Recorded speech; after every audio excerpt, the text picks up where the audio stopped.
Once the world was under Spain's control. In the 16th century it wasn't Britain that ruled the seas, it was Spain. A single crown commanded a global empire stretching from Europe to Africa, from the Americas to Asia. It was so vast that people began to say the sun never sets on the Spanish Empire. A phrase the British would later steal for themselves. But here lies a great paradox. The richest empire in history collapsed under the weight of its own treasure. And this isn't just a story from the past.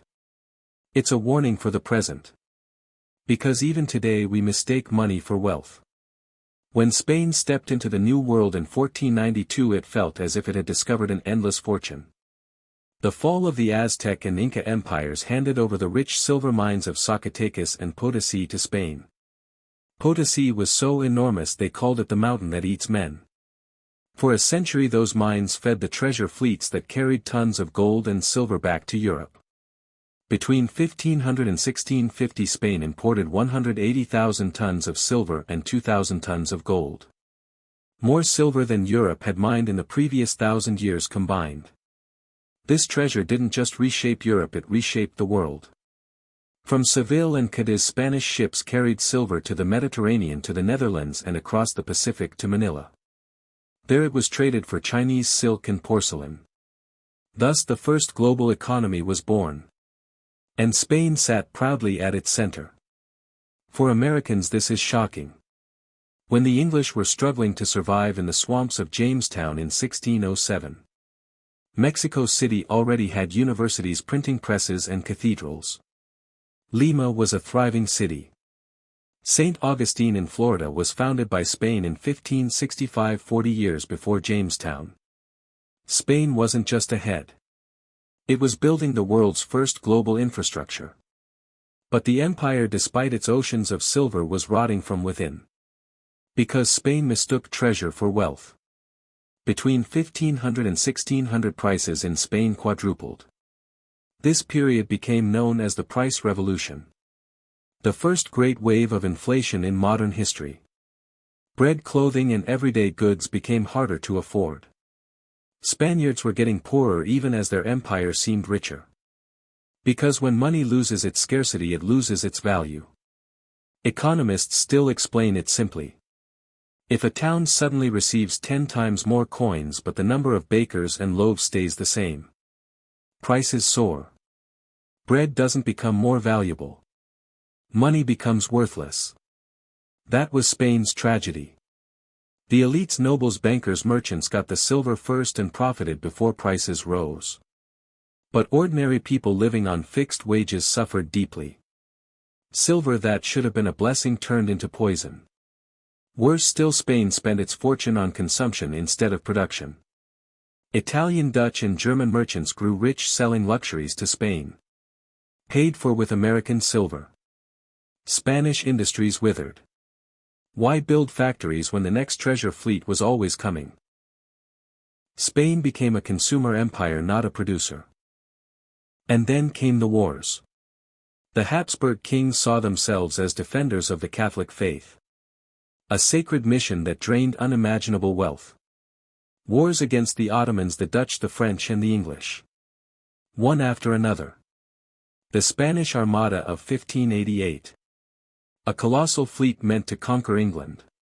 Failed disastrously. It was not only a military defeat. It was a financial collapse. Still the wars did not stop. The 30 Years' War consumed what was left of Spain's treasure. And the cruel irony. Most of that silver didn't even stay in Spain.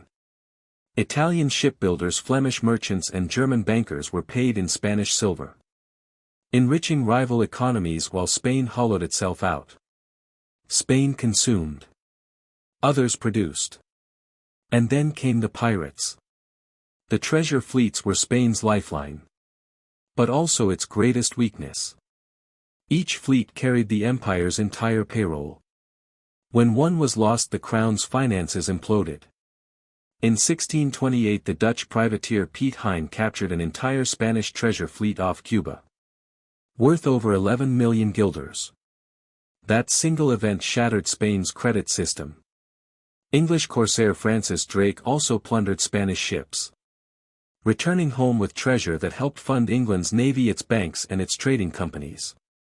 Spain's wealth was financing its own rivals. The empire had become completely dependent on silver. When the fleet arrived, debts were paid. When it didn't, Spain defaulted. The system was unsustainable. By the mid-1600s, Spain still looked mighty on the map. But inside it was collapsing. Prices were high. Wages were stagnant. Taxes unbearable. The richest empire on earth was suffocating in its own treasure.